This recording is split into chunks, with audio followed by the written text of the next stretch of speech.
ஒரு சூப்பரான promo review பார்க்கலாம் வாங்க. என்னோட ரிவ்யூ பிடிச்சிருந்தா லைக் பண்ணுங்கள். அஞ்சலி கேட்டதுனால மகேஷ் அஞ்சலியை டின்னருக்கு வெளியில் கூட்டிகிட்டு போகிறாங்க. இருந்தாலும் அவருக்கு கொஞ்சம் கூட விருப்பமே இல்லாமல் மகேஷ் அஞ்சலியை வெளியில் கூட்டிகிட்டு போகிறாங்க. இது கவனித்த அஞ்சலி, உங்களுக்கு பிடிக்கலன்னா நாம் திரும்ப போயிடலாம் அப்படின்னு சொல்ல, மகேஷ் அதுக்கு அப்படியெல்லாம் ஒன்றும் இல்லை, இங்கே இருக்கிறவங்களாம் ரொம்ப மோசமானவங்க, அதனால் உனக்கு ஏதாவது பிரச்சனைனா என்னால் அதை தாங்கிக்க முடியாது அப்படி இப்படின்னு காரணத்தை சொல்கிறாங்க.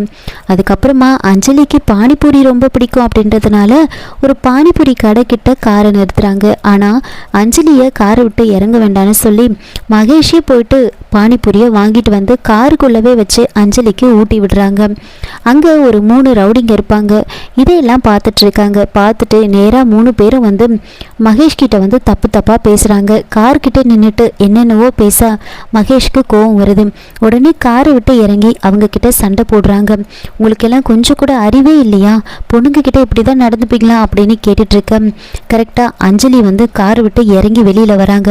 இன்னொரு பக்கம் அதே இடத்துல கவின் ஃபுல்லாக குடிச்சிட்டு அவங்க ஃப்ரெண்டு கிட்ட வந்து அஞ்சலி நினச்சி புலம்பிட்டு இருப்பாங்க. இங்கே இவங்க சண்டை போட்டுட்டு இருக்கிறத கவின் பார்க்குறாரு. அங்கே ஏதோ பிரச்சனை மாதிரி தெரியுதுல, வா பார்க்கலாம் அப்படின்னு நேராக வர அவங்க ஃப்ரெண்டு, நீ வேற நல்லா குடிச்சிருக்க, வேண்டாம் போலீஸ் எல்லாம் வந்தால் அப்புறம் பிரச்சனை ஆகிடும் அப்படின்னு சொல்லிட்டு இருக்க. அதெல்லாம் கேட்காம கவின் நேராக கிட்ட வந்து பார்க்குறாரு. அவர் அஞ்சலியை பார்த்துடுறாரு. பார்த்ததுமே அது அஞ்சலி மாதிரி தெரியுதுடா அப்படின்னு சொல்ல அவங்க ஃப்ரெண்டு, ஆமாம் நீ இப்போ இருக்கிற நிலைமைக்கு உனக்கு யாரை பார்த்தாலும் அஞ்சலி மாதிரி தான் தெரியும் அப்படின்னு சொல்லிட்டு இருக்க. அஞ்சலி மகேஷை கன்வின்ஸ் பண்ணிட்டு இருக்காங்க. மகேஷ் அவங்க கிட்ட சண்டை போட்டு அவங்கள அடிக்கலான்னு போவாங்க.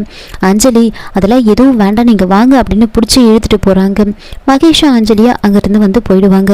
இன்னொரு பக்கம் துளசி வேலை கிடைச்ச சந்தோஷத்தை வெற்றி கிட்ட சொல்லணுன்றதுக்காக கால் பண்ணுறாங்க.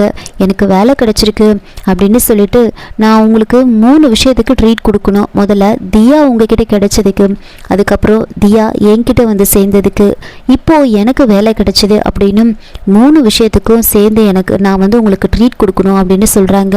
துளசி பேசினதெல்லாம் கேட்டு வெற்றி ரொம்ப சந்தோஷமாயிடுவார். ஆனால் அதுக்கப்புறமா அவங்க அப்பா வெற்றியை பொண்ணு பார்க்கறதுக்காக கிளம்ப சொல்கிறாங்க. இதனால் வெற்றி ரொம்பவே அப்செட் ஆகிடுவார். நான் வந்து எலெக்ஷனில் நிற்க போகிறேன், நான் எலெக்ஷனில் ஜெயிக்கணும்னா நீ கல்யாணம் பண்ணிக்கணும், நம்ம வீட்டில் ஏதாவது இந்த மாதிரி ஒரு நல்ல காரியம் நடந்தால் தான் வந்து நல்லா இருக்கும் அப்படின்னு வந்து அவங்க அப்பா சொன்ன காரணத்தெல்லாம் யோசிச்சுக்கிட்டு ரொம்பவே அப்செட்டாக இருப்பார். இதோட இந்த ப்ரோமோ வந்து முடிச்சிருக்காங்க. என்னோட ரிவ்யூ பிடிச்சிருந்தா லைக் பண்ணுங்கள்.